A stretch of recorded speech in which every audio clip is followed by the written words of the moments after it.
मनीष कश्यप वाला मैटर हर कोई जानता है क्योंकि मनीष कश्यप बहुत ज्यादा हाईलाइट है। लेकिन मनीष कश्यप के साथ साथ और मनीष कश्यप से पहले एक और पत्रकार की गिरफ्तारी हुई है। उस पत्रकार का नाम है राकेश तिवारी। और राकेश तिवारी का आज कोर्ट से बेल रिजेक्ट हो गया। पर दुखद बात सुनिए कि कल उनके बाबा का देहांत हो गया। एक बार आप लोग जुड़े और जुड़ने के बाद जो मैं कहने जा रहा हूं उसको गंभीरता से सुनिएगा। बिहार और तमिलनाडु वाले मैटर को लेकर जितना भी न्यूज चलाया गया है उसमें एक मनीष कश्यप को अरेस्ट किया गया है। मनीष कश्यप के अलावे एक राकेश तिवारी को गिरफ्तार किया गया है और राकेश तिवारी के कल बाबा का देहांत हो गया। फिर भी राकेश तिवारी का बेल रिजेक्ट हो गया। मुझे तो नहीं लगता है, अगर हम एक बार के लिए मान लेते हैं यार, मान लेते हैं कि फेक न्यूज उन्होंने चलाया है। हालांकि मैं वन डे से कह रहा हूं, वन डे से, कि एक नाम बता दीजिए, एक मीडिया संस्थान का आप नाम बता दीजिए जिसने बिहार और तमिलनाडु को लेकर न्यूज न चलाया हो। लेकिन चलिए हम मान लेते हैं कि राकेश तिवारी की गलती है। फेक न्यूज चलाने की क्या इतनी बड़ी सजा है कि आपके घर पे कोई गुजर जाए और आपको मिलने न दिया जाए या आपका बेल रिजेक्ट कर दिया जाए? कहने के लिए तो ये सब कुछ संविधान के हिसाब से हो रहा है, तो ठीक है, तैयार रहिए, क्योंकि बारी तो सबकी आनी है। और मैंने टाइटल क्यों लगाया है कि मनीष कश्यप को बदनाम करने की साजिश नाकाम हुई, अब उस चीज को समझिए। मनीष कश्यप की जब गिरफ्तारी हुई तो आप लोगों को याद होगा कि पहले तो उनको यूट्यूबर कहा गया। चलिए ठीक है, मान लेते हैं कि वो यूट्यूबर हैं। ये आज का एक न्यूज 18 बिहार झारखंड का है। ये देखिए इन्होंने क्या चलाया है, वहां उल्टा दिख रहा है, मैं पढ़ के बता देता हूं। इन्होंने चलाया है कि बिहार पुलिस को दे दिया चकमा। मतलब पटना एयरपोर्ट पे जो हुआ उसे सबने देखा। इसमें मनीष कश्यप ने क्या चकमा दिया है जरा बताइए आप लोग। दूसरा इन्होंने चलाया है कि मनीष के सभी पैंतरे फेल। ये देखिए यहां पे मनीष के सभी पैंतरे फेल। मनीष कश्यप ने पटना एयरपोर्ट पे कौन सा चकमा दिया, कौन सा पैंतरा उन्होंने अपनाया? कोई नहीं अपनाया। लेकिन फिर भी मेन स्ट्रीम मीडिया लगातार विरोध में कवरेज कर रही है। यह बात याद रखिएगा, लगातार विरोध में कवरेज कर रही है, ये भूलिएगा नहीं। और जानते हैं मैं ये बात क्यों कह रहा हूं कि ये आप भूलिएगा नहीं? क्योंकि जब भी कुछ गलत होगा एक आम इंसान के साथ, तो एक आम इंसान खड़ा हो सकता है, लेकिन एक बड़ा आदमी कभी खड़ा नहीं होगा। मनीष कश्यप पे आरोप सिद्ध नहीं हुआ है, राकेश तिवारी पे सिद्ध नहीं हुआ है, किसी पे भी सिद्ध नहीं हुआ है कि वो लोग दोषी हैं। लेकिन पता है जितने बड़े बड़े लोग हैं ना, वो सब लोग बोलने से बच रहे हैं। सोनू सूद ने कुछ नहीं बोला, खान सर ने कुछ नहीं बोला, खेसारी लाल यादव ने कुछ भी नहीं बोला, अक्षरा सिंह ने कुछ भी नहीं बोला। और ये सब लोग क्यों चुप है पता है? क्योंकि कंट्रोवर्सी ना हो जाए। जानबूझ के ये लोग आपस में कंट्रोवर्सी कर सकते हैं, लेकिन जब जरूरत पड़ेगी तब कोई नहीं बोलेगा। बोलने वाले कौन है? कुमार अभिनव है। कुमार अभिनव के अलावे और जो यूट्यूबर हैं, छोटे छोटे यूट्यूबर, वो लोग बोल रहे हैं। लेकिन मेन स्ट्रीम मीडिया, याद रखिएगा, अगर किसी के घर कुछ गलत हो जाता है ना, जल्दी कवरेज करने लोग नहीं आ सकते हैं। एक और चीज याद रखिएगा, ये न्यूज 18 बिहार झारखंड का खबर है। जितने लोग न्यूज 18 को फॉलो कर रहे होंगे सबने एक चीज नोटिस किया होगा कि ये मनीष कश्यप के खिलाफ लगातार रिपोर्टिंग कर रहे हैं। लगातार इन्होंने लिखा है, कुछ दिन पहले का न्यूज खबर है, कि कई सवालों का मनीष कश्यप ने नहीं दिया जवाब। इसके अलावे इन्होंने ये भी लिखा था कि मनीष कश्यप ने रो रो के मांगी माफी। आपको लग रहा है क्या कि मनीष कश्यप माफी मांगने वालों में से है? आपको लग रहा है क्या मनीष कश्यप रोने वालों में से है? पटना एयरपोर्ट से मनीष कश्यप ने जो कहा वो हम सबको याद रखना चाहिए। मनीष कश्यप ने कहा कि क्या बाहर जितने बिहार के मजदूर जाते हैं उनके साथ क्या गलत नहीं होता है? और ये सिर्फ बिहार की बात नहीं है। अगर आप कहीं भी किसी दूसरे स्टेट का भी व्यक्ति अगर मजदूरी करने आएगा ना, तो गलत होगा उसके साथ। सिर्फ बिहार को टारगेट नहीं किया जाता है। दिक्कत क्या है ना कि बिहार से लोग बाहर मजदूरी करने जाते हैं, आईएएस बन के नहीं जाते हैं। करण कुमार आईएएस बन के वो लोग नहीं जाते हैं, मजदूरी करने जाते हैं, तो आमतौर पे यही होता है, एक मजदूर के साथ जो सलूक किया जाता है, ये तो आप सबको पता होगा। एक निम्न वर्ग के व्यक्ति के साथ, एक मजदूर के साथ जो सुलूक किया जाता है, वो सुलूक तो सबको पता होगा। तो क्या लगता है, जो बाहर जाके मजदूरी कर रहे हैं उनके साथ कुछ भी गलत नहीं होता होगा? होता होगा, और 100% होता है। आप जब कभी बिहार से बाहर जाके उन मजदूरों के साथ रहिएगा तब ना पता चलेगा। और मनीष कश्यप ने सेम यही बात कही। और जो लोग कह रहे थे कि मनीष कश्यप डर गया है, हार गया है, वो चुप है, याद रखिएगा, मनीष कश्यप ने दिखा दिया है कि वो डरने वालों में से नहीं है, वो चुप रहने वालों में से नहीं है, वो सवाल पूछने वालों में से है और वो लड़ने वालों में से है। और सबसे बड़ी बात जो मुझे देख के घोर आश्चर्य हो रहा है कि मनीष कश्यप ने एक बयान दिया था कि 180 दिन के अंदर मैं सरकार गिरा दूंगा, और इस बयान के बाद कुछ लोगों की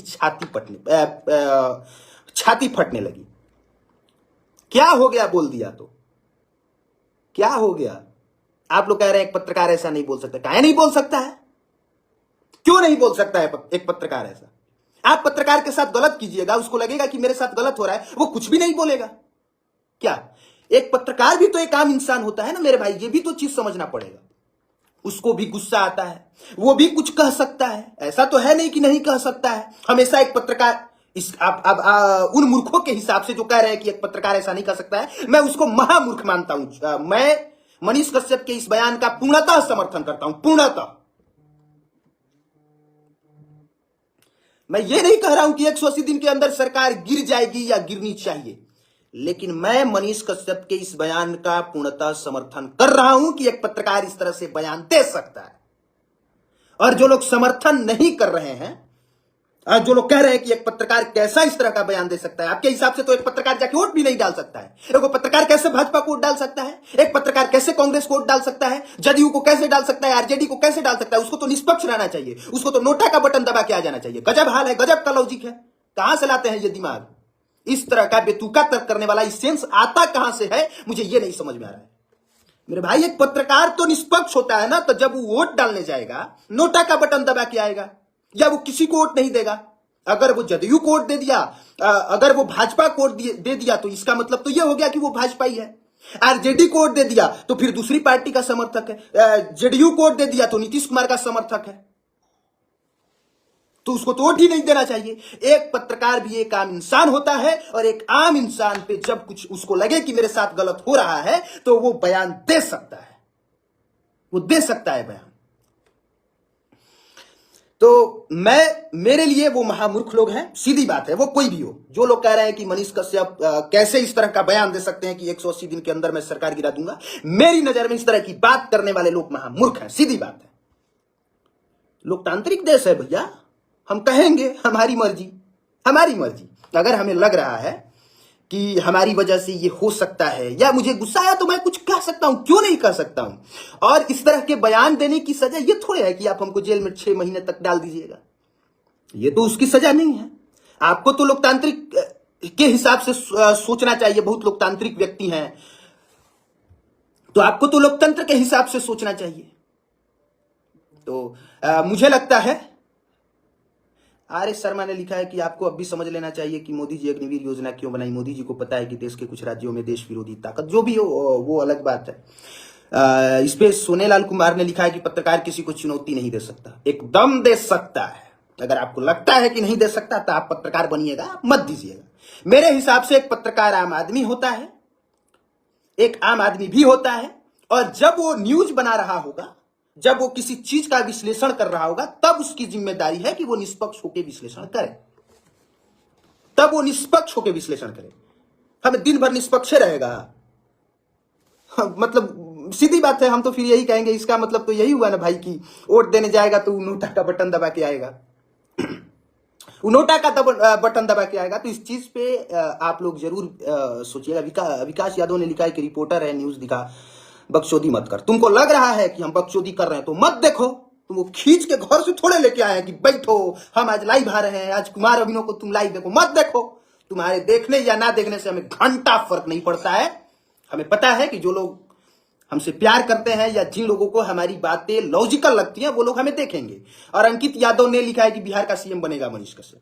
भाई एक चीज तो मैं जानता हूं कि मनीष कश्यप को सलाखों के पीछे डाल के उसे नेता तो बना दिया गया। और मनीष कश्यप से हमारी तकरीबन बहुत बार मुलाकात है और आप लोगों को पता है कि दर्जनों वीडियो हमने साथ में किया है, एक दो बार इंटरव्यू भी किया है। हमारी और मनीष कश्यप की विचारधारा कभी मैचिंग नहीं है। वो कुछ और बोलते हैं, मैं कुछ और बोलता हूं और मैं अपने सिद्धांतों से समझौता नहीं करता। उसके लिए मैंने पोस्ट के माध्यम से बताया भी था, एक बार फिर से मैं बताना चाहता हूं कि बागेश्वर धाम के समर्थन में थे मनीष कश्यप। बागेश्वर धाम के खिलाफ में मैंने कई सारे वीडियो बनाए हैं। वो शाहरुख खान की फिल्म पठान का विरोध कर रहे थे और बहुत बुरे तरीके से विरोध कर रहे थे। मैं शुरू से शाहरुख खान की फिल्म पठान के समर्थन में रहा। एक लड़की है, उसका नाम खुशबू पांडे है। मनीष कश्यप उसके भी समर्थन में रहे, उसको भी प्रमोट किए अपने सस्तक के माध्यम से। कई बार उसका बयान लिया उन्होंने। लेकिन कुमार अभिनव से जब वो खुशबू पांडे मिली तो जितनी मेरी नॉलेज है, जितनी मेरी औकात है, उसके हिसाब से मैंने उसको रेला। और किस बात पे रेला, मतलब रेला नहीं कहना चाहिए, उसके लिए मैं माफी चाहूंगा। मतलब मेरे कहने का मतलब है कि जितना तार्किक जवाब देना हो सकता है मैंने दिया। मैं चुप होके उसको सुना नहीं। और किस बात पे पता है, जब उसने कहा कि ये हाथ में ये जो आपने बांधा है इसका मंत्र पढ़ के सुनाइए, तो मुझे इसका तो मंत्र नहीं पता है, लेकिन इसके अलावे मुझे सैकड़ों मंत्र पता है। तो उस समय मैंने वहां एक मंत्र सुनाया, मां वीरक से रघुकुल नायक। उसके अलावे मुझे बहुत सारे मंत्र पता है। इसका मतलब ये नहीं है कि सबकी अपनी अपनी विचारधारा है, पर मुझे ऐसा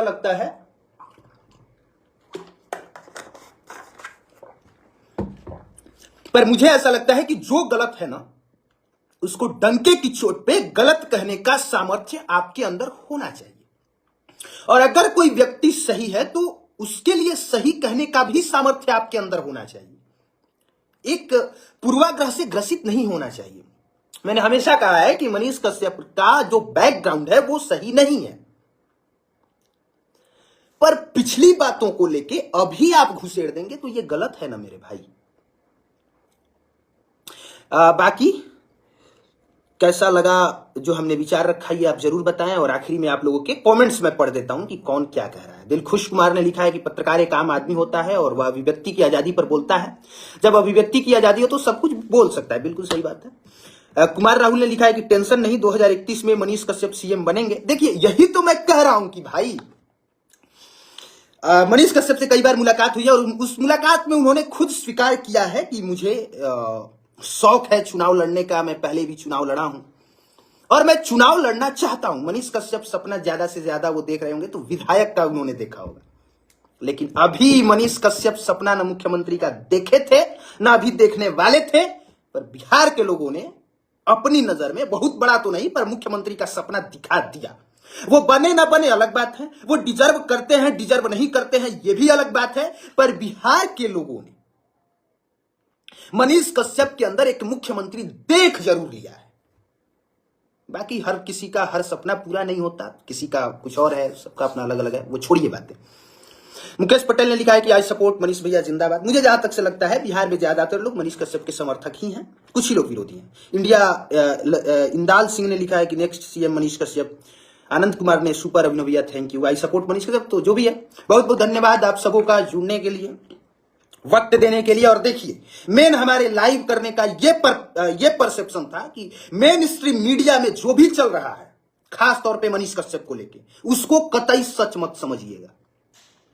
याद रखिएगा कि जैसे ही मनीष कश्यप की गिरफ्तारी हुई अगले दिन न्यूज में ये चला था कि मनीष कश्यप ने भाजपा के एक बड़े नेता का नाम बताया है। आज तक पता नहीं चला कि वो भाजपा का बड़ा नेता कौन था। कुछ दिन के बाद सामने आया कि खान सर का नाम निकल के आया। खान सर का कोई लिंक निकल के नहीं आया। फिर चला कि मनीष कश्यप रो रहा है, गिड़गिड़ा रहा है, माफी मांग रहा है। मनीष कश्यप मीडिया के सामने आया तो दहाड़ दिया। कहां रो रहा था और कहां माफी मांग रहा था, कब बोला कि हमसे गलती हो गई है। भाई उसने जो किया है उस पर वो लड़ेगा, न्यायालय में लड़ेगा, अपने वकील के साथ लड़ेगा, वकील उसका पक्ष रखेगा।